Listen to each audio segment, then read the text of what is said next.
যখন চোর ধরো জেল ভরো বলে গ্রাম জাগলো, অমিত শাহ চলে গেলেন নবান্ন 14 তলায়, গিয়ে মমতাকে বললেন, ইতনা খিলায়া ইতনা পিলায়া, লুট করনে কা ইতনা মৌকা দিয়া, ফির ये লাল ঝান্ডা कहां से चला आया।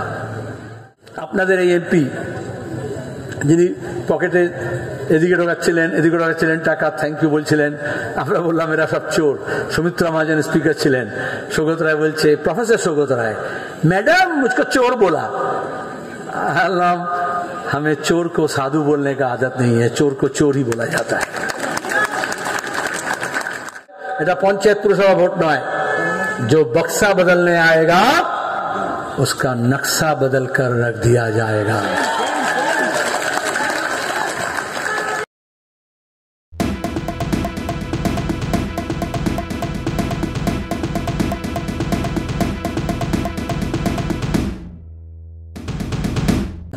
আপনাদের মনে আছে যখন চিটফান্ড নিয়ে নাওদা নিয়ে যখন পার্লামেন্টে বিতর্ক হচ্ছিল, আপনাদের এই এমপি যিনি পকেটে এদিকে ঢোকাচ্ছিলেন টাকা, থ্যাংক ইউ বলছিলেন, আমরা বললাম এরা সব চোর। সুমিত্রা মহাজন স্পিকার ছিলেন, সৌগত রায় বলছে, প্রফেসর সৌগত রায়, मैडम मुझको चोर बोला। हमें चोर को साधु बोलने का आदत नहीं है, चोर को चोर ही बोला जाता है।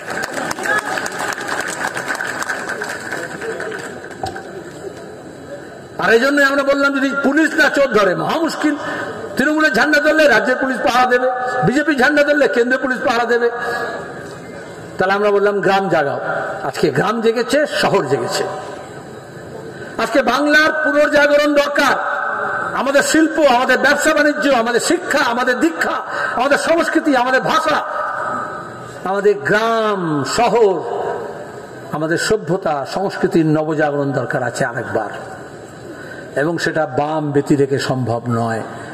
এই জন্য বাংলার পুনর্জাগরণের জন্য বাম পন্থার পুনরুত্থান প্রয়োজন। আর বাম পন্থার পুনরুত্থান সিপিআইএম কে নতুন করে শক্তিশালী না করে, লাল ঝান্ডাকে শক্তিশালী করে হবে না। বরানগরের মানুষ অনেক দিন পরে কাস্তে হাতুড়ি তাড়ায় বিধানসভায় এবং লোকসভায় ভোট দেবেন। তন্ময় ভট্টাচার্যকে আমরা অনেক ভেবেচিন্তে এখানে প্রার্থী করেছি, কারণ বিজেপি তৃণমূলের মূল কথা ছিল গোটা দেশে বিরোধী শূন্য করো। বিরোধী শূন্য করতে হলে তাহলে বামপন্থাকে শুধু দুর্বল নয়, নিকেশ করো। যখন চোর ধরো জেল ভরো বলে গ্রাম জাগলো, অমিত শাহ চলে গেলেন নবান্ন 14 তলায়, গিয়ে মমতাকে বললেন, ইতনা খিলায়া ইতনা পিলায়া, লুট করনে কা ইতনা মৌকা দিয়া, ফির ये লাল ঝান্ডা कहां से चला आया। 10 বছর, 1 দশকের বেশি সময় ধরে বিশ্ববিদ্যালয় কলেজে আমাদের ছাত্রদেরকে ঢুকতে দেয়নি, এসএফআই করতে দেয়নি, ছাত্র সংসদ করতে দেয়নি। আমাদের অফিসগুলোতে হামলা করেছে, মিথ্যা মামলা করেছে, ঘর ছাড়া করেছে, শহীদ বেদিকে লাঠি মেরে ভেঙে দিয়েছে। আর তারপরে এই শুভেন্দু আজকে যে বিজেপির নেতা কি বলেছিল, যে লাল ঝান্ডা কেন, একটা লাল কাপড়ের ন্যাকড়াও দেখা যাবে না। এখন দাঁড়িয়ে তৃণমূলের সেই ঝান্ডাকে ন্যাকড়া করে গিয়েছে মোদি আর অমিত শাহের টেবিল মুছতে, পেছন মুছতে। এত অহমিকা ভালো নয়। আপনারা জানেন, আগে তৃণমূলের যে ঝান্ডা ছিল তাতে মমতার মুখ থাকতো মাঝখানে, দেখেছেন আগে? এখন থাকে? কেন থাকে না? কারণ মমতা বললো এই শিলভদ্রদের দেখে, সেই তো এই ঝান্ডা নিয়ে তৃণমূলের কাছে যাবি, বিজেপির কাছে যাবি তৃণমূলের ঝান্ডা নিয়ে, এবং তাদের কি মুজবি নোংরা টোংরা আমি তো জানি না, তো তৃণমূলের ঝান্ডা নিয়ে যা, কিন্তু আমার মুখটা তাতে লাগাস না। এই জন্য তৃণমূলের ঝান্ডায় মমতার মুখ থাকে না, লাগানোর মতো মুখও নেই আর। জোকাপাত। আমরা চাই আমাদের বিধানসভায় কৃষকের কথা, শ্রমিকের কথা, কারখানার কথা, শিল্পের কথা, ব্যবসার কথা, বাণিজ্যের কথা, শিক্ষার কথা, স্বাস্থ্যের কথা, রাস্তার কথা, পানীয় জলের কথা, পরিবেশের কথা উত্থাপিত হোক। আর সেই জন্যই আমরা তন্ময় ভট্টাচার্য এখানে দাঁড় করিয়েছি, সুজন ভট্টাচার্যকে লোকসভায় দাঁড় করিয়েছি। পরীক্ষিত নেতা, ছাত্র অবস্থা থেকে আমরা একই শাখার সদস্য, এখন কেন্দ্রীয় কমিটিতেও এসএফআই এর একই ইউনিটের সদস্য, একই ব্যাচের হায়ার সেকেন্ডারি পরীক্ষা পড়েছি, একই পাঠ নিয়েছি। সেখানে দাঁড়িয়ে আপনাদের কাছে অনুরোধ করতে এসেছি। অধীরবাবু বলেছেন, সুজন বলেছে, তন্ময় নিজেই খুব জোরালো বক্তা, সেও বলেছে আমাকে নতুন করে আপনাদের তো বলতে হবে না ভোট কেন দেবেন। আমরা বলতে এসেছি ভোট কেমন করাবেন। মুর্শিদাবাদে আমি প্রার্থী ছিলাম, তাই তো শুধু কাস্তে দাঁড়িয়ে ভোট দিতে হবে আর কাস্তে কৃষক ধরে তা নয়, এই হাতটাকেও কাস্তের মতো ব্যবহার করতে হয়। আর লুটেরাদের যদি গর্দানে পড়ে, তাই তো ওরা বলছে না ভোট লুট করেছে পঞ্চায়েতে পুরসভায়, এটা পঞ্চায়েত পুরসভা ভোট নয়। जो बक्सा बदलने आएगा उसका नक्शा बदल कर रख दिया जाएगा।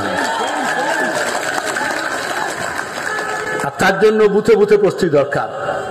বুথ থেকে ভূত তাড়ালেই দেশ থেকে ভূত তাড়াবে, বুথ থেকে ভূত তাড়ালেই রাজ্য থেকে তাড়ানো হবে। অধীরবাবু এবং মোহাম্মদ সেলিম আমরা একসঙ্গে বলেছি এটা সেমিফাইনাল।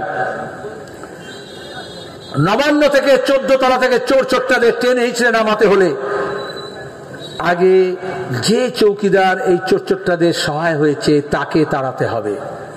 আমি বলিনি, অমৃতা সিনহা বিচারপতি বলেছেন।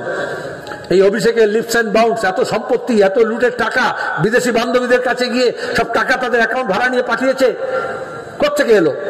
2013 পরে। 2013 পর আমাদের দেশে কি হয়েছে? মোদী চৌকিদার হয়েছে।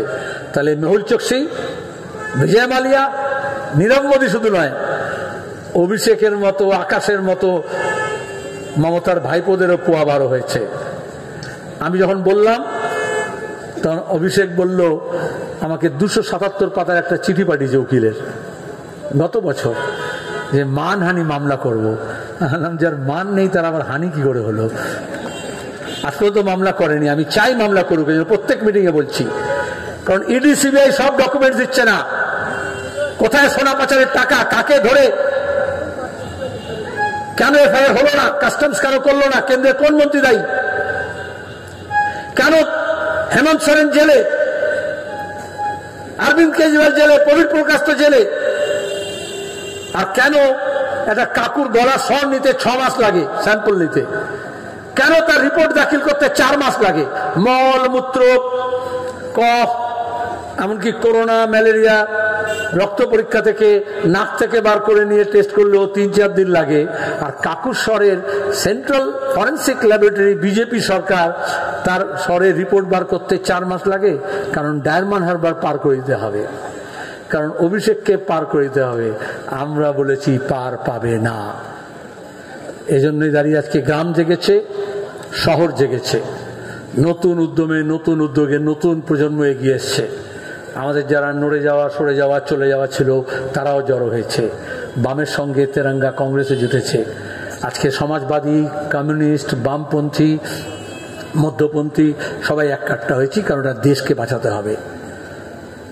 আপনাদের আগামী কয়েকদিন তন্ময়ের কথা বলতে হবে, সুজন চক্রবর্তীর কথা বলতে হবে, কাস্তে হাতুড়ি তারার কথা বলতে হবে, যাতে 5 দিন আপনারা বললে 5 বছর যাতে আমরা আপনাদের জন্য বলতে পারি। সে কাজটা করবেন। হবে লড়াই, পেছনে যারা আছে হবে লড়াই। আমার গলা গত 2 মাস ধরে বলতে বলতে ক্লান্ত হয়ে গেছে, আপনারা তো হননি।